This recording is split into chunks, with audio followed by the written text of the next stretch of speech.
Just like I said, y'all, punt on this game. Punt on this one. Steph Curry, man. Steph Curry is defying the rules of basketball. He really is. Because LeBron, KD, they're giants. Like, we all understand how their game could age as in late 30s into their 40s because of their size. I don't have to tell you, Steph Curry is 6'2". And then you combine that with his playing style, how much movement, and they track him moving on the court, the wars, the battles, the finals, the championships. And it's belief, right? It's belief. Did you see Steph there at the end of the game sit on the bench? And he looked emotional. He looked emotional. Now, who knows what he was thinking? Who knows, right? But he was emotional in this one. Even that final dagger and one in the mid-range, right? It wasn't the typical like, ha ha. It was just raw emotions from him. And if I were to venture to guess what was going through his mind sitting there, it was, we really have another run in us. I really have another run. I'm not sure he knew that. I'm not sure he believed that. Right. And that was so much of the conversation this year. It was like, we're all waiting on Father Time and the body and all of that. And it's like, well, how much of this is like a lack of belief in the roster and really playing meaningful games? And to me, at the end there, as he sat there and took it all in, it kind of seemed like he was coming to a realization like, here I am again playing meaningful games, and we've got a real run in us. He can feel it. They can sense it. The Chase Center crowd can sense it. When's the last time they were able to feed off the Chase Center crowd? 2022? And I even noticed that from the start, even when Denver got out rolling us. But, I mean, it's just insane. My only concern with Steph right now is, that how much is he going to have for the playoff run? Like, he is just, did you see his energy at the end of the game? Where it was like he took a charge. I was like, slow down, Steph. Like, he took a charge on AG there. And it's like, well, I'm just thinking about the back and all that. And it was like, dude, it's crazy. And you heard them say they're building an identity. Real quick, though. My middle daughter is turning 21 this month here in April. And honestly, over the last 4 or 5 years, I strike out on every gift. I don't want to just give money, but like whenever I think she's going to love these shoes, I miss. And then it dawned on me. Concert. So I go to my go-to, SeatGeek, and boom, Chris Brown is in the Valley. And so whether it's a concert, a comedy show, or a sporting event, SeatGeek is really the only way to go. Over 28 million downloads. And it's seamless, it's secure. They rate the tickets on a 1 to 10 system. So not only can you see what your seats are gonna look like, but you get an idea of the value of what you're paying for those tickets. And so your boy's gonna hook you up. I've got a code, Alchemy10, for 10% off your next pair of tickets from SeatGeek. That's 10% off using the code Alchemy10. Be sure to click the link in the description, download the app, so the code will be automatically added to your account for when you want to use it. And it doesn't really matter how it looks. But defensively, in that second half, it looked like varsity playing JV. As far as just bullying them, speeding them up, deflections. We've become, OKC is right there, but we've become one of the, if not the most handsy team in the league when it comes to just poking at the dribble, getting in passing lanes, deflections, and then this bully mentality that has, Draymond's always been a bully, right? But you need more guys. And I've always sensed that in the young guys, but Jimmy was that final piece where, in a lot of ways, it's like his aura, his mentality, also willing to do the little things, set screens, rebounds, and kind of play as a role player, as frustrating as it is sometimes. If he can do it, then all y'all can do it. And again, all of a sudden, it's this identity, man, that's it's spooky. It's spooky. I don't know where to go. Here I am. I said I wasn't going to do another night after. Someone called it in the comments. They're like, if we beat Denver, he going to hop on. And here I am. I'm hopping on. I'm still gathering my thoughts, but, So the game opens up, 43-point first quarter for Denver, and we have no answer for Jokic. We have no answer. He's just dicing us up. Aaron Gordon. What did he have? Like a 40 ball on us? Excuse me. Like 2 weeks ago.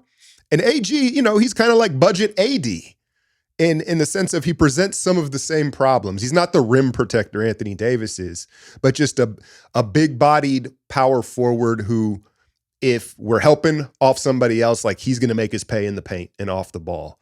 And it was like, oh, here we go again. We're not going to be able to stop these guys. And how many bunnies did we smoke? We were smoking bunnies like we were Elmer Fudd in that first quarter and in that first half between Draymond and Jimmy. And a bunch of guys missed him, right? But some of that is tired and old legs, right? This is an extreme part of the schedule. The long road trip and then the back, all that. We all understand that. But part of that was tired legs. But, it started out how I thought it would. It was like, we ain't going to have the juice tonight. And then, again, the identity, the forming, the bully ball. We go into a 1-on-1 on Jokic. And just, to me, it's, yes, we have we don't have that point of attack defender, specifically with the move of Wiggins and then GP2 in and out of the lineup. But with Jimmy and Draymond on the back line, the way we're zoning up, and it's either Jimmy or Draymond that zones up behind, whether it's Jokic, Ja, Luka, whoever it is, you got two of them now that are interchangeable, the IQ and then the urgency and the willingness and want to defend from the young guys. And you combine all that with this rush to the finish here to stay out of the play-in and keep climbing. And it just looks like a devastating bully defense. Second half opens up and Jokic just starts banging threes. What did he take, like 5? I've never seen Jokic shoot that many threes in that period of time ever in my life. And, the inevitable that is the Joker, he practices the art of war. Because he tries to come off like he's aloof and he'd rather be racing horses and all this stuff. No. That's part of the element of surprise. Is we know it. You know how great he is, but he still wants you to think like, I'm not really tripping. I don't really care. You know what I mean? But that's not the case. And he starts hitting threes. But as Channing Frye said, I had the NBA TV telecast, it was fool's gold. And it almost seemed desperate, right? Because it was so out of character. He hit a couple of them, but the rotating defenders zoning up on him and the rotations on the backside, we sped them up, picking up ball pressure, and just got them to play the way that the Warriors wanted to play. Now, I'm gonna rewind back here. I'm still trying to gather my thoughts, but in that first half, who did we put Kuminga? See, we even had Kuminga on Jokic, and it was kind of that 1-on-1 zone, but right, it made it so it's like we don't really care who we initially put on you. They're just going to be in your body and physical. It's our zone. It's the back side of it that makes our defense critical. We're on a string, we're aggressive, and we're smart, right? But Denver comes out because we've lost 9 of them in a row to them, but typically they don't show two at Steph right away. Mike Malone usually waits until late in game to do that because he has the defenders, but they were showing two at Steph early and letting Draymond attack in the short roll, but it was by strategy. It was to bait Draymond into his extra pass. And you saw several turnovers from Draymond where he has to understand, make the pass to the open man, not who you want to pass to. I think that sometimes, just along with his nature of trying to hit the home run pass and, feed his ego. But I think sometimes Draymond's like, no, I want to get it to Moses, or I want to get it to, whoever it is. And that's not the open pass. And you saw Christian Brown and, their young defenders kind of pounce those because they baited us into that. But then we switch it up. You put Jimmy in the screen action, you pull 5 out in the space, and ultimately Steph, it feels like just like these last 3 games, it really hasn't, I don't think it would have mattered what the defense was because he's just in that type of mode right now. But ultimately, you saw all these double screens coming because in today's NBA, there's all this passive switching. They're not even going to fight it, right? They're just going to switch. And so when you put Porter Jr. and Jokic up at the top in these switching actions with Steph, by the time he was cooking there in that second half, and they're trying to trap now, you're trapping with Porter Jr. and Jokic. And so we were getting, these 4-on-3s downhill, making the reads. Looney's making reads. Pods. Like that's where we got to go with this after this, man. Because he had another 20-plus point night. He's just oozing confidence. And he's kind of emerging as like a second scorer right now. I know that this has just happened like within this week where he's giving us this much offense. But, Jimmy, he's a third scorer. I'll be modest here, right? Jimmy, the scoring, it hasn't been huge, but he's doing all these other things, and we operate through Jimmy. But Pods looks like he's going to be giving us 20 a night. I don't want to put those expectations on him, but at this point, it's starting to feel like a thing. Like, okay, now we've got our 2B, 3A scorer here with Pods and his confidence, and he's taking so much pressure off Steph as far as ball handling, bringing it up, and making defenses pay. It's insane how this is all clicking right now. And Moses has bought into, it was funny, when we drafted him, that's who he was supposed to be. He was supposed to have this super high defensive potential because of the 7-foot wingspan, right? And his mentality, his physicality. He's morphing into that. I mean, how many deflections and steals did they have? And then the zoning also, it didn't allow Denver to play fast. Right? How many times did the clock melt down on them? Russ did what Russ did and certainly helped us out a little bit here. But, man, it's starting to feel like we really got something brewing here. It really does. Now, this sprint to the end of the regular season, thankfully there's a week off. I'm just wondering how much gas will be in the tank to get through this next 10 days. But it really feels like something's brewing, and I think that's what you saw with Steph there at the end, and you could hear it in Chase Center. That was about as loud as I've heard it, at least this season. Now, I don't want to get ahead of myself here because you got this red-hot Houston team coming in on Sunday, and then there's a lot of work to be done. But what I would propose to you is, who would y'all rather have, Denver or Los Angeles, if that so happens to be how things shuffle out here at the end of the regular season? Because, you saw Jokic tonight, the most inevitable force in the league right now. As incredible as Steph was, it was, Jokic. It was funny though, because in his minutes, this Denver team, their bench, they have no experience. You got Russ out there who you can't trust. Jamal Murray, I don't know what the deal is with him. He's just not the same guy. I know he can have outbursts.